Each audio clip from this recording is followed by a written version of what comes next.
Okay. Hi there, this is JP Bloch. I hope you're having a nice Sunday. And once again, I'm here with an edited version of my weekly blog. And this week it's called The PC Blues. So, see what you think. When Donald Trump recently said that political correctness has destroyed our nation, I did not agree. First of all, we have to define what we mean by destroy. But I don't think political correctness is why we are in the shape we're in. Not because I think being PC is important, but because I don't think it has nearly as much effect on anything as both its supporters and detractors seem to think. PC resides in an ivory tower where words speak louder than actions. You can do nothing at all to help people or even screw them over, but as long as you have the PC lingo down pat, you are one of the good guys, or should I say good people. I have seen the expected word choices change for non-whites and non-males, but the wage gap between blacks and whites continues to grow, and women still make less than men on average. I must also note the continual high rates of hate crime and domestic and sexual violence. Looking at the big picture, what people are called does not match how they are treated. I have no problem with avoiding words that hurt people's feelings or make them feel disrespected, but that's all that happens. I have spoken to someone who is a fill in the blank and not offended him or her. It is nothing less than that, but it is also nothing more than that. Yet the fact that someone can say that PC destroys us and be taken seriously by a substantial percentage of the population shows that more than a few people are tired of what are called the politically correct police. So naturally there is a blowback. A famous sociologist, George Simmel, essentially said that what goes up must come down, and for every action there is a reaction.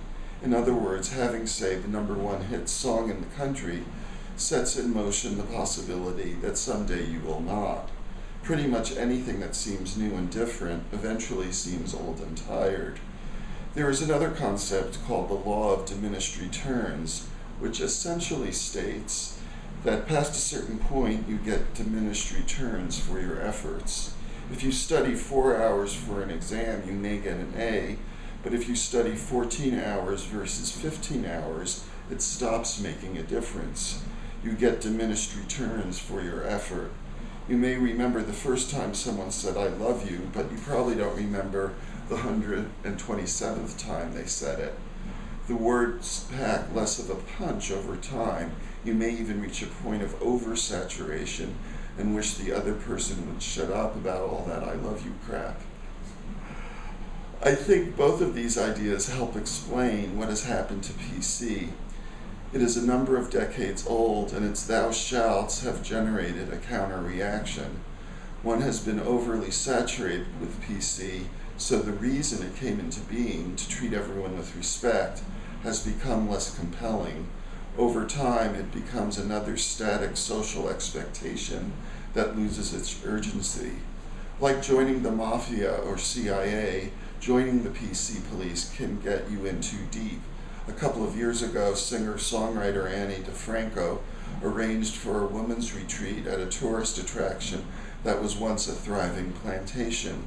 This offended people from all walks of life, and I imagine her career has suffered. Popular culture, like the Lord, both giveth and taketh away. One slip up and your career is toast.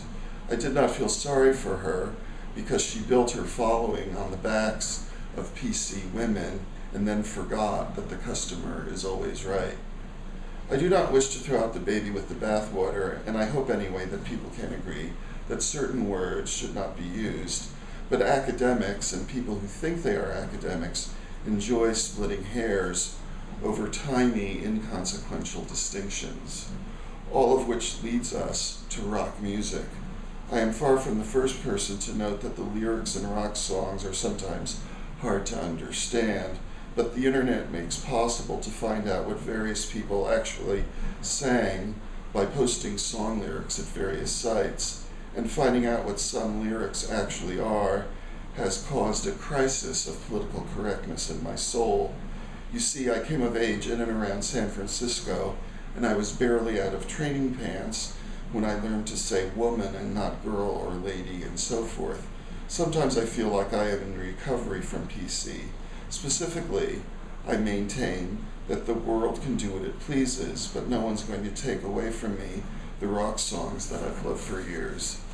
I am not the only person who thinks Gimme Shelter by the Rolling Stones is one of the greatest rock songs of all time. Even though I botched the lyrics for decades, I could not deny the song's infectious intensity. I thought that in the refrain, Mick Jagger and Mary Clayton were singing, "Aw, children, it's just a shout away." What was it? Hell if I knew. Something hip and important. But then when Mary solos, I thought she sang, "Babe, babe, it's just a shout away." It was not that long ago when I learned the actual lyrics. "War, children, is just a shot away." And "Rape, murder, it's just a shot away." I concluded that the song is, after all, called Gimme Shelter, and some of the lyrics suggest someone wanting to get away from all the explosive goings-on. The lyrics also speak of love being just a kiss away, suggesting that the war, murder, and rape can be avoided through love. I should mention that as a novelist I have written about crime, murder, and rape, but somehow the written page is less blatant than music or film. Many will curl up with a good murder mystery paperback, but do not wish to see or hear such things. I repeat that I thought people were justified in being offended by Annie DeFranco, but where does one draw the line? The house I live in is old enough to have been built by nothing but white men at a time when it was legal not to hire other kinds of people. The roads we drive on, the buildings we inhabit, so much of what we encounter in a given day was created within a context of inequality and discrimination. The ancient wonders of the world that people pay money to see were built by slaves. So was the White House. As a graduate student, I learned that scholarly journals usually are printed overseas, which I took to be a genteel way of saying they are printed in underpaying sweatshops that deny U.S. workers gainful employment.